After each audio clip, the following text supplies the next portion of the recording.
Hello, नमस्कार सर्वांना. स्वागत आहे तुमचं पुन्हा एकदा माझ्या नवीन ब्लॉगमध्ये. चला, आजचा वार आहे मंगळवार आणि मुलगा शाळेत गेलेला आहे. छोटी मुलगी घरीच आहे आणि ती काही गेलेली नाही आहे. चला, आता मला देवपूजा आज काही करायची नाही आहे आणि आता पुढचं तुम्हाला रुटीन शेअर करणार आहे. तर तुम्ही जर चॅनलवर जर नवीन असाल तर खूप साऱ्या ताई व्हिडिओ बघता पण व्हिडिओला लाईक करत नाही, शेअर म्हणजे सबस्क्राईब करत नाही. तर प्लीज व्हिडिओला लाईक करा आणि तुमच्या काही कमेंट असतील त्या देखील मला सांगा, जेणेकरून काही बदल करता येईल ते नक्की मी बदल करेल. किंवा काही चुका होत असेल त्यात देखील तुम्ही मला सांगत जा आणि नक्की मला कमेंटमध्ये बोलत जा. आणि चला, आता आजच्या रुटीनला तुम्हाला मी सुरुवात करते. चला, आता मुलगी आहे तिची देखील आंघोळ झालेली आहे. मिस्टर आहे ते जराशी बाहेर गेलेले आहे. आता मिस्टरांना ऑर्डर आहे असते तर भागवत कथा आलेली आहे त्यांना, तर त्यांना 7 दिवस कार्यक्रम असतो. ते कार्यक्रमाला आता जाणार आहे. तर त्यांचं हे आता ते सुद्धा आता आवरणार आहे. आणि आता चला पुढं रुटीनला सुरुवात करूया. आपले तर रोजचे ते नेहमीचेच कामं असतात. आणि बघा, आज शाळेत गेलेली नाही आणि आज सुट्टीच घेतली कारण खूप मोठं हे पचका झाला होता. पाणी तापवायला ठेवलं होतं आणि नेमकी टाकीच संपली होती, तर त्यामुळे तिला काही मला शाळेतच पाठवता आलं नाही. त्यानंतर मुलीची आंघोळ वगैरे झाली, मोठ्या मुलीची चहा वगैरे घेतला. त्यानंतर आता चहा वगैरे घेतल्यानंतर मुलगी छान मला कोबीची भाजी बनवायची होती, तर कोबी मला कापून देत होती. तर मंगळवार मला उपवास असतो, तर त्यामुळे मी साबुदाणा इथे भिजत घालत आहे. तर 2 वाटी साबुदाणा आहे, छान स्वच्छ धुवून घेतला आणि भिजत घालायचं आहे आता 2 घंटे. आणि आता बघा, ही तुम्हाला ऍक्शन करून दाखवते. तर चला, छान त्याने कोबी मला कापून देते आणि मुलीची खूप मदत होत असते. तर छोटी मुलगी आता तशी झोपेतनं उठली, तोंडात पाय धुतले आणि चहा घ्यायचा होता. बघा, तिला मी चहा गरम करून दिला आणि आता मला आता पुढचे कामं करायचे आहे.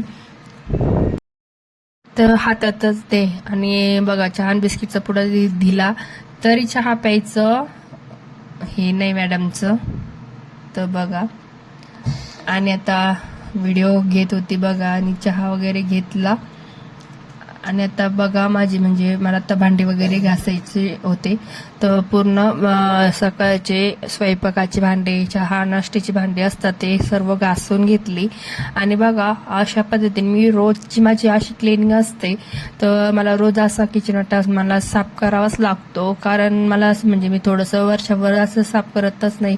डेली माझं हे रोजचं रुटीन आहे की मला किचन वाट्यावर पूर्ण साबण लावून मी स्वच्छ करत असते. नेहमी किचन वाटा स्वच्छ अशा पद्धतीने मी धुवून काढत असते. तर गॅसच्या टवर पातेल्यामध्ये पाणी आहे.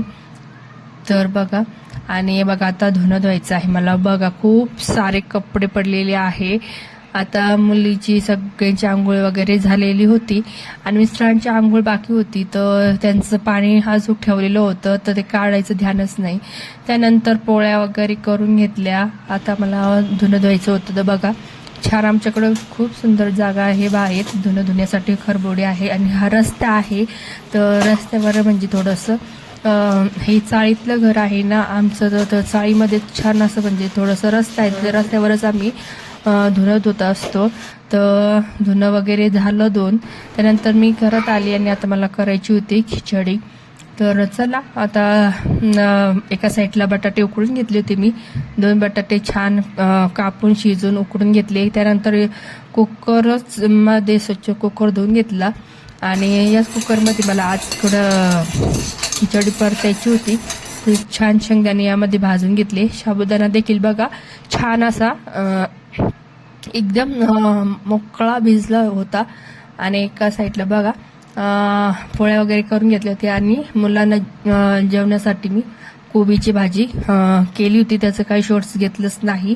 पोळ्या वगैरे करून घेतल्या. त्यानंतर दुपारनं खिचडी केली होती, कारण की मला मंगळवार उपवास असतो ना, तर त्यामुळे मी म्हणजे साबुदाणा खिचडी केली तर केली, नाही तर एखाद्या वेळेस म्हणजे मी करतच नाही. जसं पण जेव्हा केव्हा भूक लागत तेव्हा मी करत असते. तर बघा अशा पद्धतीने छान अशी खिचडी करून घेतली. साबुदाणा, यामध्ये शेंगदाण्याचा कूट वगैरे टाकला, मीठ मिरची, आणि छान अशी परतून घेतली 2-3 मिनटं. चला आता मला बघा माझ्यासाठी मी आता खिचडी घेतली आणि आता खिचडी खाते. आणि आता सर्व घरातली कामे देखील माझी आवरली होती. धुणं भांडे, सकाळची मुलांना शाळा असते त्यांचं देखील मला आवरून द्यावं लागतं. त्यानंतर देवपूजा तर काय करायची नव्हती, पण मला देवपूजा देखील मला करावं लागतं. आणि घरातलं सर्व साफसफाई, पाणी वगैरे, सकाळीच पाणी येत असतं आमच्याकडे, 2 टाईम पाणी येत असतं, तर सकाळीच पाणी वगैरे पण भरावं लागतं. धुणं भांडे आणि फरशी वगैरे पुसावी लागते. त्यानंतर बघा मुलं दुपारनं शाळेत येत असतात. सकाळी शाळेत जाऊन हे दुपारचे 12-1च्या 2 वाजता दरम्यान हे पुन्हा घरी येत असतं. त्यानंतर पुन्हा यांचं दुपारचं रुटीन चालू होतं. पुन्हा यांना दुपारी जेवायला द्यावा लागतो, परत पुन्हा यांचा त्रास वैताग असतो. त्यानंतर आराम वगैरे केला होता दुपारनं, तर 1-2 घंटे आराम केला, झोपले. आणि मुलं त्यांची क्लासला निघून गेली होती. आणि आता मोठी मुलगी तर घरीच होती. आता मुलं देखील क्लासला गेली. छोटी मुलगी क्लासला गेली, मुलगा क्लासला गेला. आणि आता ही तर घरीच आहे, ही काय क्लासला गेली नाही.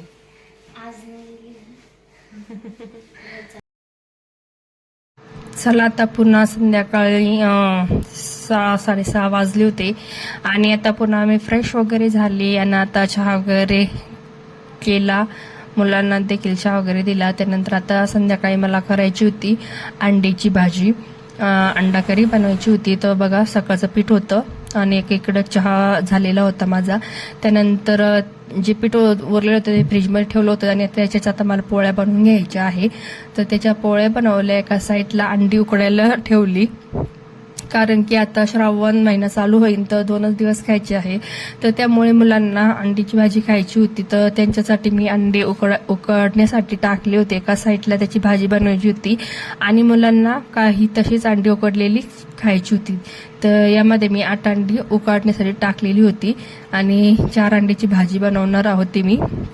आणि बघा एका साईडला मसाला भाजत होते मी, एका साईडला मनाला पाणी आलं होतं, नीची चालली होती भांडे घासायची मध्ये हे. तर तिला खूप काम करायला आवडतं. तर बघा अंडा करी बनवण्यासाठी इथे मी 2 कांदे, कोथिंबीर, लसूण आणि खोबरं थोडंसं भाजून घेतलं आणि आता याची ग्रेव्ही बनवायची आहे मिक्सरमध्ये. तर बघा एका साईडला अंडे उकडून फोडून घेतले होते. बघा अशा साईडचे काप केले होते. त्यानंतर तेलामध्ये ग्रेव्हीला छान फोडणी वगैरे दिली. हळद, काळं तिखट, लाल तिखट, मीठ टाकलं, परतून घेतली. त्यानंतर बघा ग्रेव्ही अशी छान उकळून घेतली आणि त्यामध्ये अंडे टाकले. त्यानंतर मला पण उपवास सोडायचा होता, पण मी काय याच्यावर उपवास सोडत नाही. तर माझ्या सासूबाईंनी मला गोडपोऱ्या त्यांनी आकार केला होता, तर मला गोडपोऱ्या वगैरे दिले होते जेवणासाठी. मी तीच खाल्ली आणि यांना देखील मी जेवायला दिलं होतं. तर बघा यांचे जेवण वगैरे झाले. पुन्हा घर वगैरे पूर्ण क्लीन केलं. आता मुलांना झोपायचं आहे. तर बघा रात्रीचे 11 वाजले आहेत. तर पूर्ण हेच माझं रुटीन होतं रोजचं आवरण्याचं. तर बघा आता मिस्टर ऑर्डरला गेलेले आहे, ते देखील येतील, ते 11 वाजता येतात. चला व्हिडिओ इथंच एंड करते. आवडतं नक्की लाईक करा, शेअर करा, सबस्क्राईब करा.